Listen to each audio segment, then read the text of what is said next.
Alhamdulillah, innal hamdalillah nahmaduhu wa nasta'inuhu wa nastaghfiruh wa na'udzu billahi min shururi anfusina wa min sayyiati a'malina may yahdihillahu fala mudilla lahu wa may yudlil fala hadiya lahu.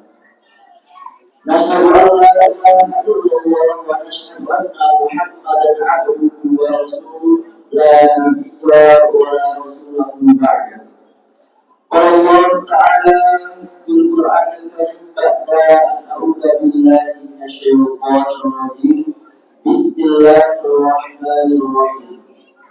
Ya ayyuhalladzina amanu ittaqullaha haqqa tuqatih wa la tamutunna illa wa antum muslimun. Amma ba'du.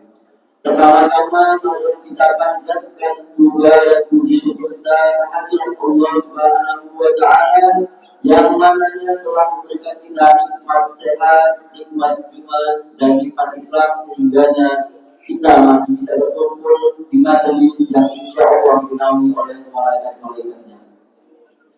Kedua kalinya, salawat serta salam adalah kita sanggup agungkan kepada baginda Nabi Allah Muhammad Sallallahu Alaihi Wasallam yang mana telah berjuang kesampaian membela Islam.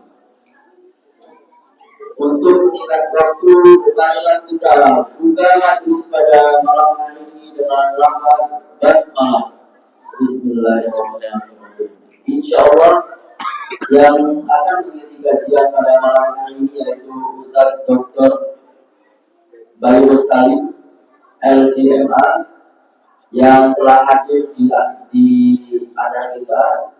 Kepada beliau waktu dan tempat kami persilakan. Pada zaman bersyukur. Saya mau izin.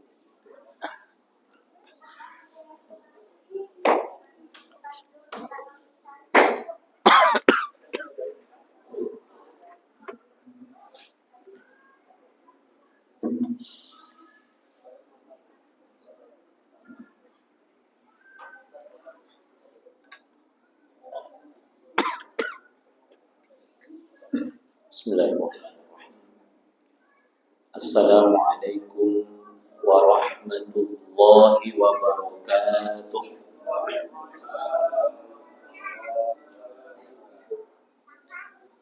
Alhamdulillahilladzi hadana li hadza wa ma kunna linahtadiya laula an hadana Allah. Ashhadu an la ilaha illallah wahdahu la syarika lah wa ashhadu anna Muhammadan abduhu wa rasuluh. Allahumma salli ala Muhammad wa ala alihi wa ashabihi wattabi'in wa man tabi'ahum bi ihsanin ila yaumiddin. Amma ba'du. Qala Allah ta'ala fil Qur'anil Karim, ya ayyuhalladzina amanu taqullaha haqqa tuqatih wa la tamutunna illa wa antum muslimun. Yang sama-sama kita muliakan segenap pengurus takmir Masjid Al-Jihad, imam dan para asatir, Bapak Ibu, saudara-saudari hadirin jamaah sekalian yang mudah-mudahan kita semua senantiasa mendapatkan petunjuk, berkah, pertolongan dan lindungan Allah Subhanahu wa taala. Amin ya rabbal alamin. Syukur alhamdulillah. Marilah kita panjatkan kehadirat Allah Subhanahu wa taala atas berbagai macam nikmat dan karunia, baik nikmat iman dan Islam, nikmat kesehatan, kesempatan dan semangat kita melangkahkan kaki kita menuju ke rumah Allah ini dalam rangka melaksanakan salat maghrib secara berjamaah, kemudian dilanjutkan dengan ta'lim rutin pekanan kita.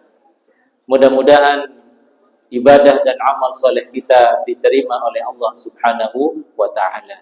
Amin.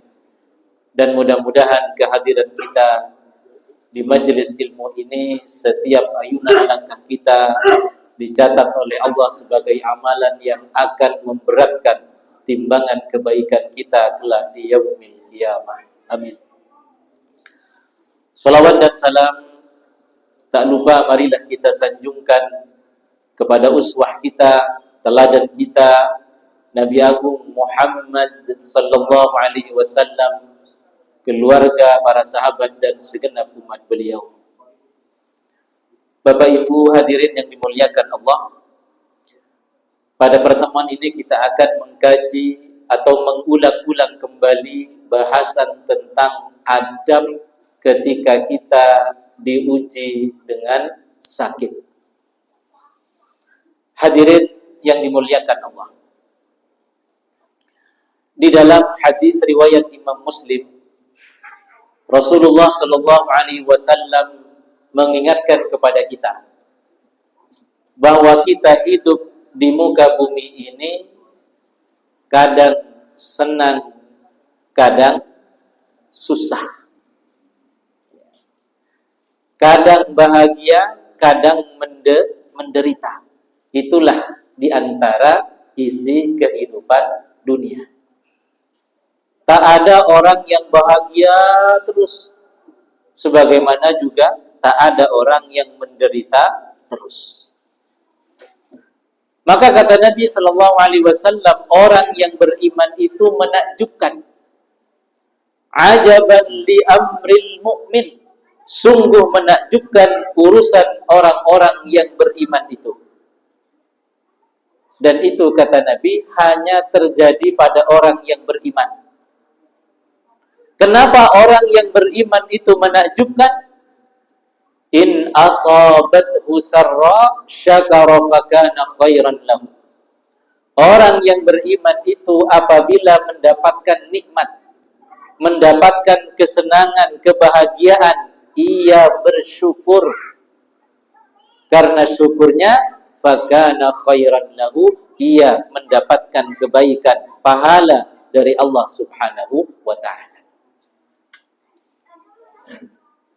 Wa in asabathu dharra sabara fakana khairan lahu. Dan orang yang beriman itu apabila ditimpa musibah, sesuatu yang tidak menyenangkan, membuatnya sedih dan menderita, maka orang yang beriman itu sabar, ia bersabar, fakana khairan lahu, karena sabarnya lagi-lagi ia mendapatkan kebaikan. Jadi jemaah sekalian, bagi orang yang beriman, mendapat kesenangan atau kesusahan itu sesungguhnya sama saja.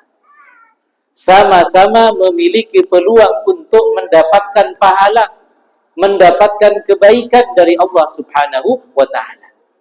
Yaitu ketika mendapat nikmat bersyukur, mendapat musibah atau ujian bersabar. Bapak Ibu hadirin yang dimuliakan dan dirahmati Allah Subhanahu wa ta'ala. Ujian yang menimpa, sakit yang kita derita, musibah yang datang kepada kita, itu sesungguhnya dalam konsep Islam jemaah sekalian merupakan salah satu cara Allah untuk mengampuni dosa-dosa kita. Sabda Nabi dalam hadis riwayat Imam Bukhari dan Muslim, "Ma min muslimin yusibuhu adha min maradin fama siwahu illa hattallahu bihi sayyiatihi kama tahuttu syajaratu waraqaha." Musibah yang menimpa seorang muslim, sakit yang diderita oleh seorang muslim, itu tidak lain dan tidak bukan supaya dengannya seorang muslim itu dosa-dosanya diampuni oleh Allah Subhanahu wa ta'ala. Orang yang bersabar ketika ditimpa musibah, maka dosa-dosanya akan berguguran sebagaimana daun-daun berguguran dari rantingnya. Itu kata Nabi di dalam hadis riwayat Imam Bukhari dan Muslim. Bahkan jemaah sekalian, yang disebut dengan musibah itu di dalam hadis riwayat Imam Al-Bukhari dan Muslim disebutkan oleh Nabi, la yusibul muslim hammun wala ghammun wala nasabun wala wasabun ay al-marad wala adha hatta syauka illa kaffarallahu biha min khatayahu. Seorang muslim yang ditimpa kesedihan, ditimpa kesusahan, penyakit dan semisalnya, bahkan tertusuk duri, itu contoh dari musibah. Dan melalui musibah yang menimpa itu, jemaah sekalian, Allah Subhanahu wa ta'ala akan mengampuni dosa-dosanya.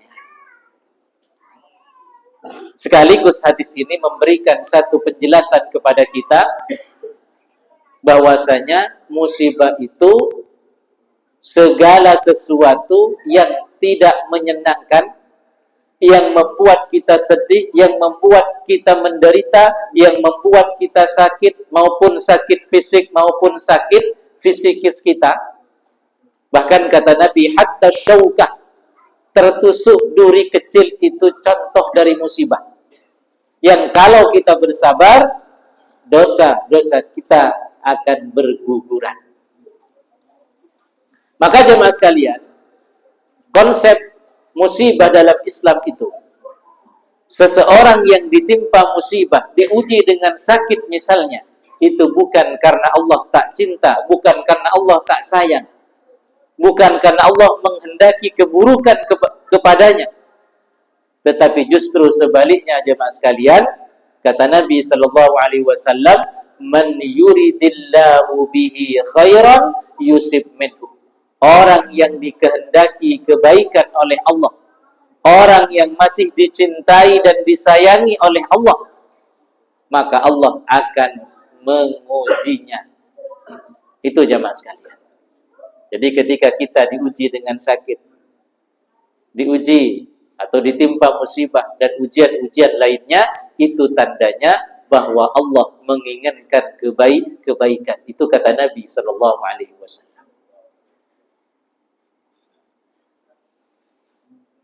Bapak Ibu hadirin jemaah sekalian yang dimuliakan Allah.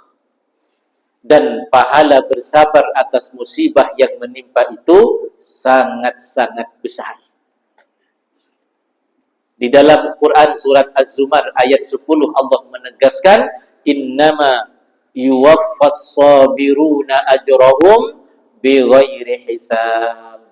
Sesungguhnya hanya orang-orang yang bersabar, pahala mereka tak terbatas. Pahala orang-orang yang bersabar itu tak terhingga. Hadirin jemaah sekalian yang dimuliakan Allah. Maka semakin sering seseorang mendapatkan ujian, kemudian bersabar, maka semakin banyak dan melimpah tabungan kebaikan, tabungan pahalanya. Kalau amal ibadah dan amal soleh yang lain, itu ada batasan pahalanya. Sementara kesabaran tak ada batasnya. Tak ada batas pahalanya. Artinya jemaah sekalian, semakin kita bersabar, semakin ikhlas kita ketika diuji oleh Allah dan meninggikan kesabaran kita, maka insya Allah pahala yang akan kita terima akan tambah banyak, akan tambah melimpah. Berbeda dengan ibadah dan amal-amal soleh yang lain. Ada batasnya.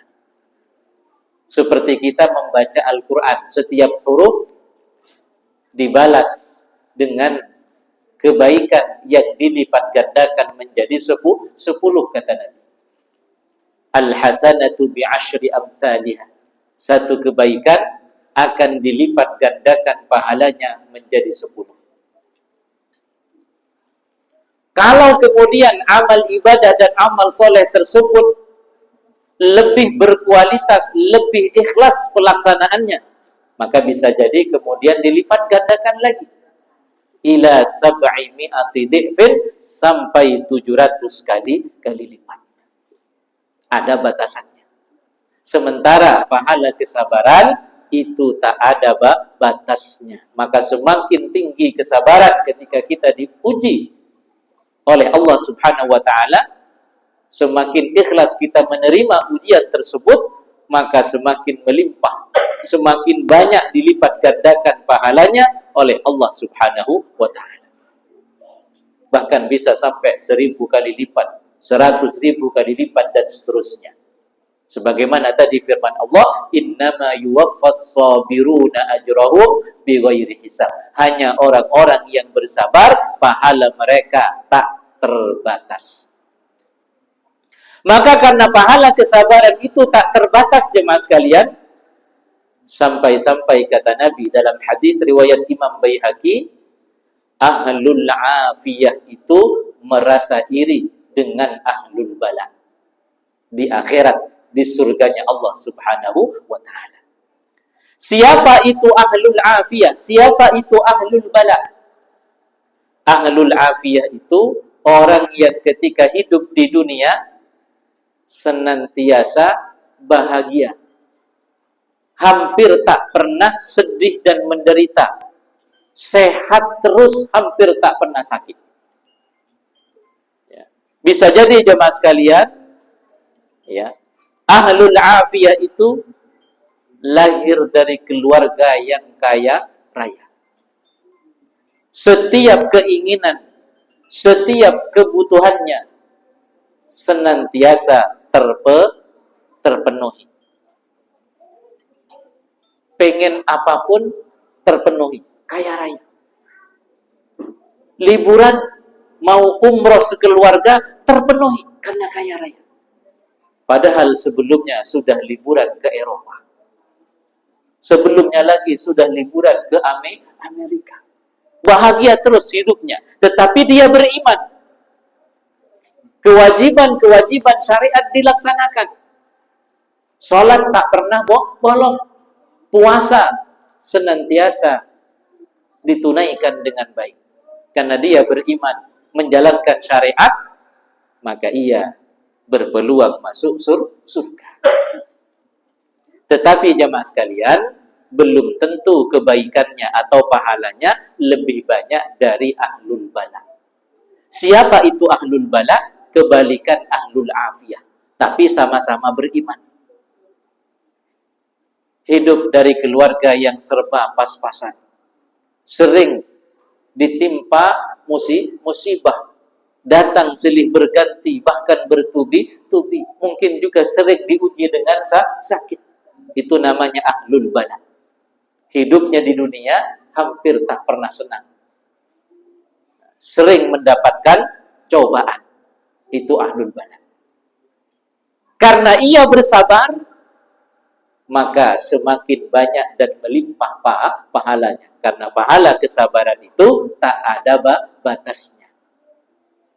Yang kemudian jemaah sekalian, ketika ia berada di akhirat, dimasukkan oleh Allah ke dalam surga yang paling tinggi, yang paling bagus. Kenapa? Kebaikannya melimpah. Pahala dari kesabarannya tak terhingga, tak terbatas.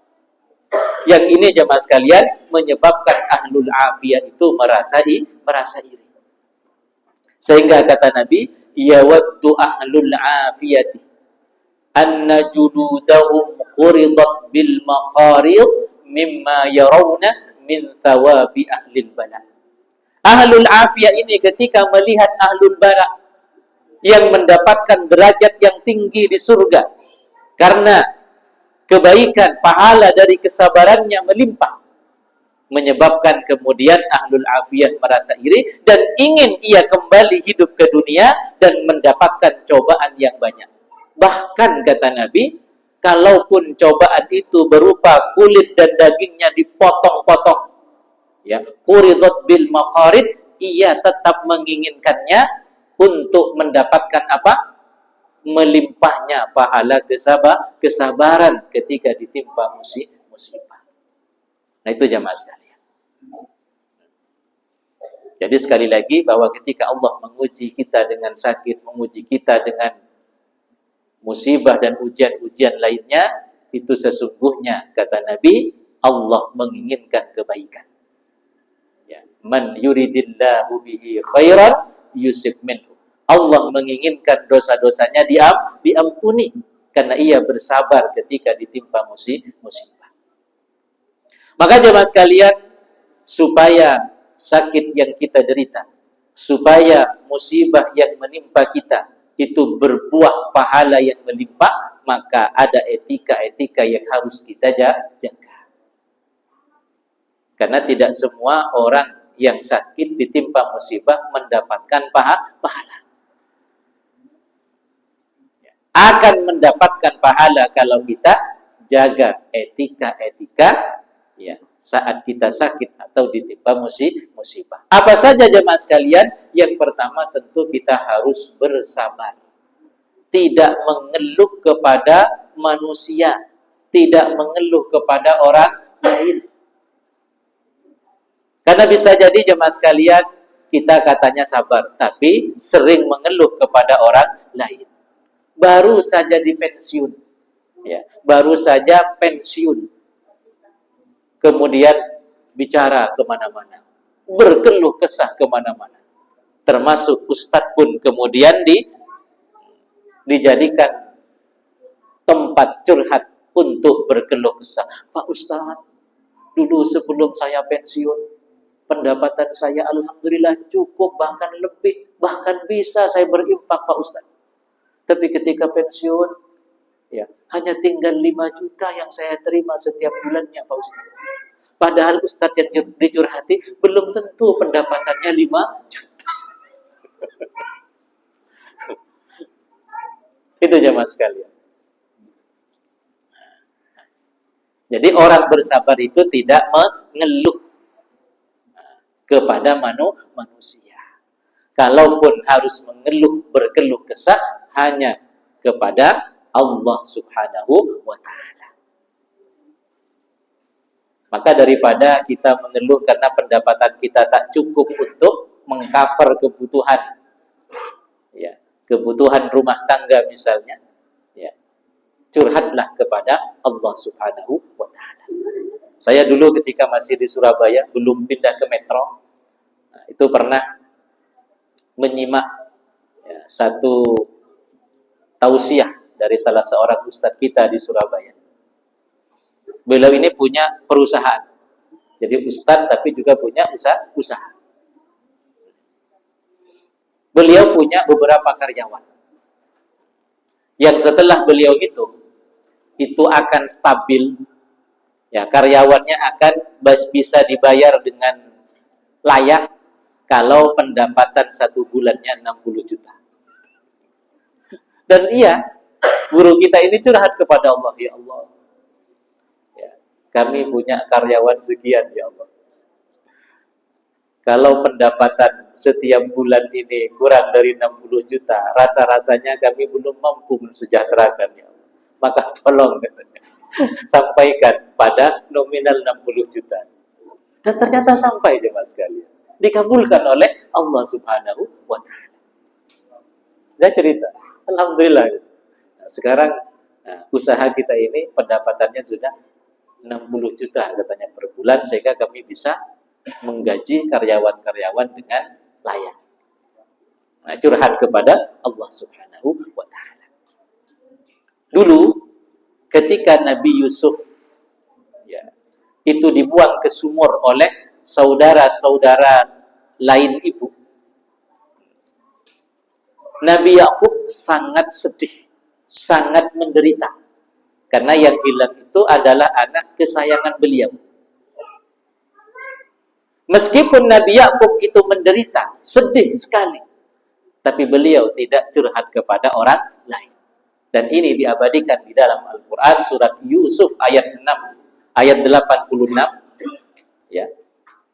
Qala innama ashku bathi wa huzni ilallah. Sesungguhnya hanya kepada Allah aku mengadu kesusahanku, aku mengadukan kesedihanku. Ini di dalam Al-Quran. Jadi boleh kita mengadu kepada Allah Subhanahu wa ta'ala.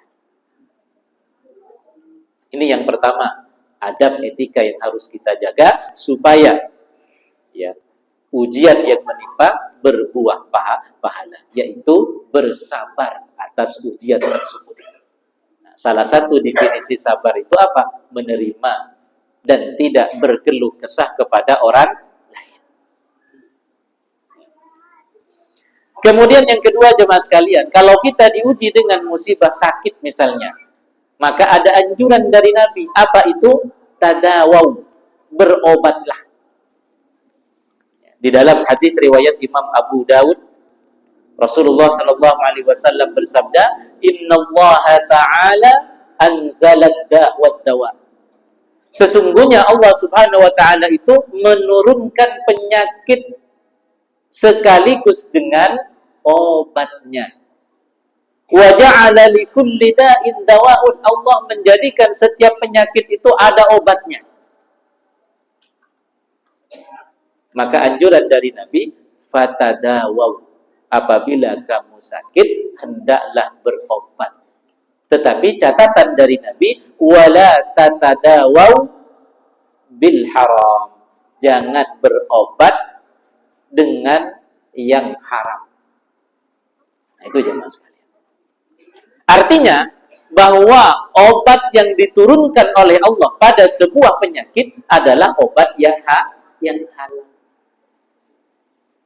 Maka ketika ada orang berobat dengan yang haram, berobat dengan kencing misalnya, kotoran itu kan haram, najis, maka itu tidak boleh. La tatadawaw bil haram, jangan berobat dengan yang haram. Dengan yang haram di sini ada dua kemungkinan. Yang pertama, bahannya haram, seperti kencing, seperti terbuat dari babi, daging babi, gelatin babi. Dulu sempat viral ditemukan cangkang obat-obatan, ya kapsul, ya, ternyata bahannya dari gelatin babi. Nah, ini tidak boleh. Harus dari bahan yang halal, karena ini pesan dari Nabi. Jangan berobat dengan yang haram. Haram di sini bisa bahannya haram. Yang kedua, mungkin caranya yang haram. Caranya yang haram. Seperti apa contohnya jemaah sekalian berobat dengan cara yang haram? Dalam hadis riwayat Imam Ahmad, Nabi mengingatkan, man 'allaqa tamimatan faqad asyraka. Barang siapa yang menggantungkan jimat, baik untuk kepentingan obat-obatan, penglaris dan seterusnya, maka ini tidak boleh. Ya, menggantung jimat. Ya. Jampi, meminta kepada selain Allah Subhanahu wa ta'ala. Nah, ini tidak boleh. Bahkan ya ancaman dari Nabi sangat keras dan tegas, faqad asyraka, ia telah berbuat kesyirikan. Bahkan mendatangi dukun saja, kata Nabi, man ataka hinan au arrafan, barang siapa yang mendatangi dukun, peramal, lam yakbalillahu minhu salatan arba'ina lailah, maka solatnya selama 40 hari tidak akan diterima oleh Allah Subhanahu wa ta'ala.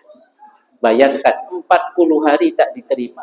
Orang tak solat 3 kali saja itu sudah dihukumi apa? Kafir. Apalagi solatnya 40 hari tidak diterima oleh Allah. Jadi Nabi sangat tegas pada hal-hal yang berbau tahayyul khurafat, apalagi kesyirikan. Lantas bagaimana cara berobat yang halal? Pertama, bahannya halal.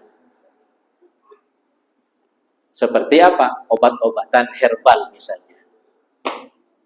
Bahkan ada jenis obat-obatan herbal yang disabdakan oleh Nabi.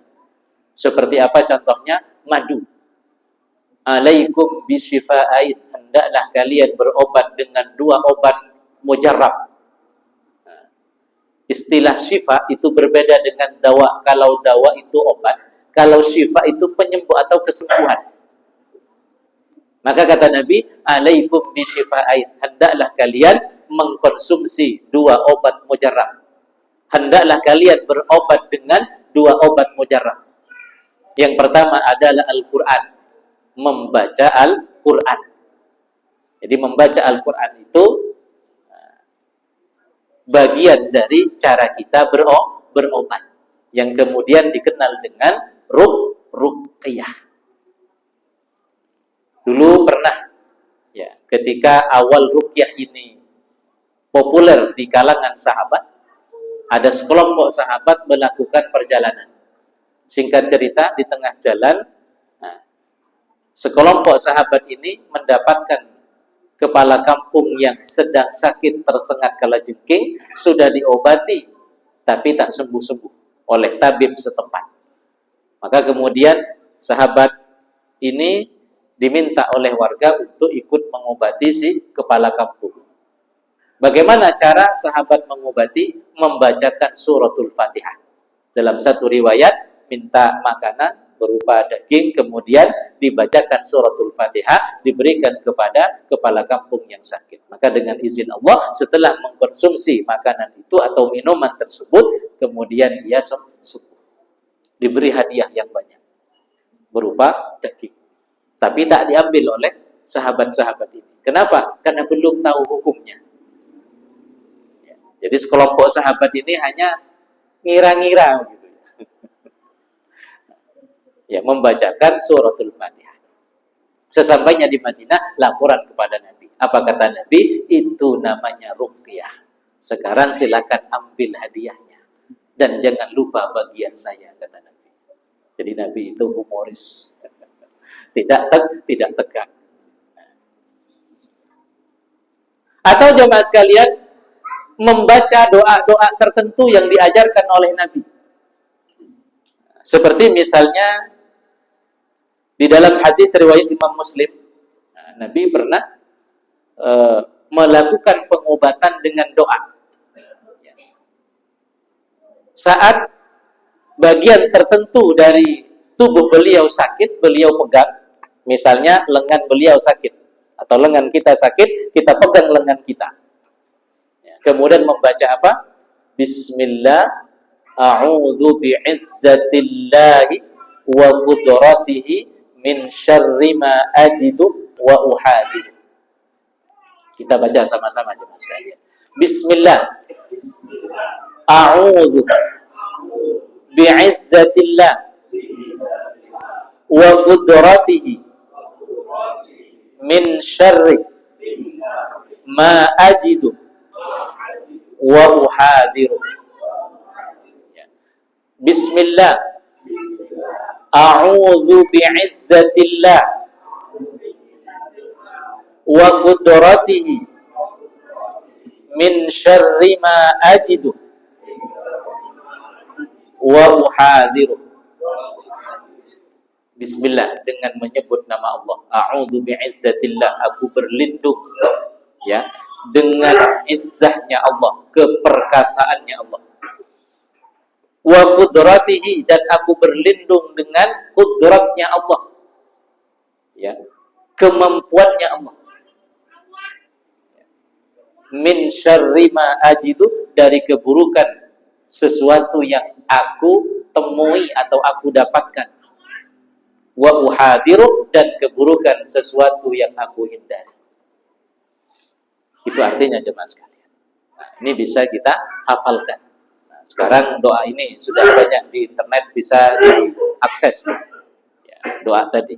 Bismillah, a'udzu bi'izzatillah wa qudratihi min syarri ma ajidu wa uhadiru. Hadirin jemaah sekalian yang dimuliakan Allah. Jadi pengobatan yang halal bisa dengan ruqyah, bisa dengan doa yang diajarkan oleh Nabi, bisa dengan obat-obatan yang terbukti, teruji secara klinis, obat-obatan medis maupun terbukti secara pengalaman obat-obatan herbal. Itu boleh jemaah sekalian. Nah, seperti habbatus sauda, itu ada hadisnya tersendiri. Kata Nabi, habbatus sauda dapat menyembuhkan segala macam penyakit dengan izin Allah kecuali 2, kematian dan pikun.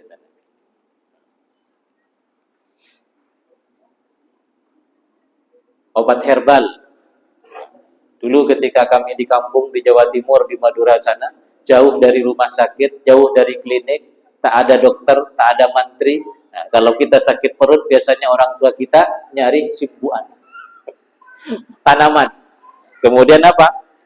Nah, dililitkan ke perut kita gitu ya. Atau ditempelkan. Terbukti dengan izin Allah apa? Sembuh. Nah, itu namanya herbal. Tapi kalau sesuatu yang mengandung khurafat, tahayyul, misalnya ada orang sakit, datang kepada orang yang mengaku tabib, kemudian si tabib itu bilang, bawakan ke hadapan saya 2 ekor ayam yang semuanya berwarna hitam. Apa korelasinya? Nah, itu penuh atau banyak unsur tahayyulnya. Itu jamaah sekalian. Kemudian yang ketiga, adab ketika kita sakit, ya. Tentu sakit kita mengingatkan akan dosa-dosa kita, mengingatkan bahwa ya, kehidupan di dunia itu umur kita ada batas-batasnya. Pak Ustadz, kan ada orang meninggal tanpa didahului dengan sakit. Betul jemaah sekalian, kita mengingat mati, ya, bertaubat kepada Allah, minta ampun kepada Allah atas dosa-dosa kita, menuntaskan sangkutan-sangkutan kita kepada orang lain, itu tak harus menunggu sakit. Apalagi kita sakit. Dalam kondisi sehat saja, kita harus segera menuntaskan. Apalagi kondisi sakit. Karena lebih banyak orang yang sakit dulu kemudian meninggal daripada meninggal tanpa didahului dengan sakit. Maka sakit harus tambah mengingatkan kita. Nah, itu jemaah sekalian. Termasuk apa? Kezaliman yang pernah kita perbuat kepada orang lain. Hutang-hutang yang belum kita lunasi. Atau mungkin hak-hak orang lain yang ada pada kita. Harus kita kembalikan. Karena jemaah sekalian kata Nabi, "Man kanat 'indahu madlamah li ahadin min 'irdihi aw syai'in falyatahallalhu." Barang siapa yang pernah berbuat kezaliman, pernah mengambil hak orang lain, pernah minjam tak dikembalikan, pernah menyakiti orang lain dan belum mendapatkan maafnya, maka kata Nabi, ya, itu tidak akan selesai di dunia. Akan tetap ditagih sampai di akhirat. Dan kata Nabi, di akhirat itu kezaliman tidak lagi dibayar dengan uang. Hutang yang belum dibayar tidak akan dilunasi dengan emas, dengan rupiah. Kenapa? Tidak ada emas, tidak ada rupiah. Kezaliman ataupun hutang-hutang yang belum terbayar itu akan dilunasi dengan amal-amal kita, dengan pahala-pahala yang kita kumpulkan, itu kata Nabi dalam hadis riwayat Imam Bukhari. Maka kalau kemudian ada orang pernah berbuat zalim, nilai kezalimannya 1 juta, maka di akhirat 1 juta dari kebaikannya akan diambil untuk dibayarkan. Bagaimana kalau ia tidak lagi punya kebaikan? Maka kata Nabi, keburukan dari orang yang kita zalimi di dunia itu akan dipindahkan sebesar kezaliman yang pernah diperbuatnya di dunia. Itulah keadilan akhir.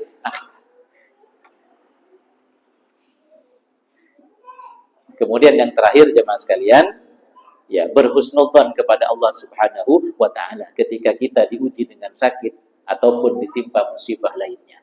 Sebagaimana tadi Nabi menjelaskan dalam banyak hadisnya bahwa kita diuji dengan sakit, ditimpa musibah, itu karena Allah menginginkan dosa-dosa kita diampuni. Karena Allah menginginkan pahala dari kesabaran kita itu berlimpah-limpah. Itu jamaah sekalian beberapa etika adab yang harus kita jaga ketika kita diuji dengan sakit atau musibah lainnya. Mudah-mudahan kita semua dapat mengindahkan nasihat-nasihat dari Allah dan Rasul-Nya ini. Demikian hadanallahu wa iyyakum ajma'in. Barangkali ada yang ingin menambahkan atau bertanya sebelum ditutup, dipersilakan.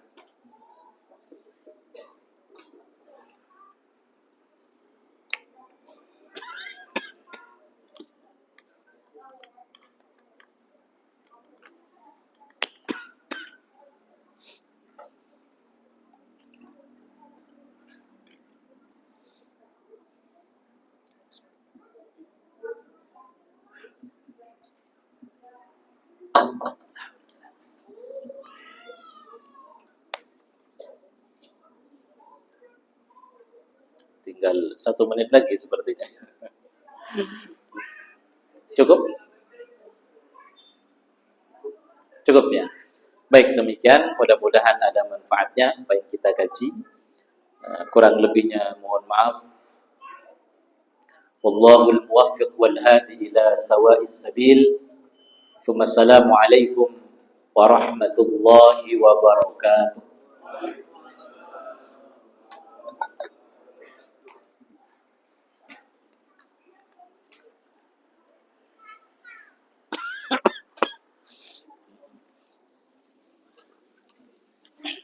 Jazakumullah khairan katsiran kepada Ustaz Dr.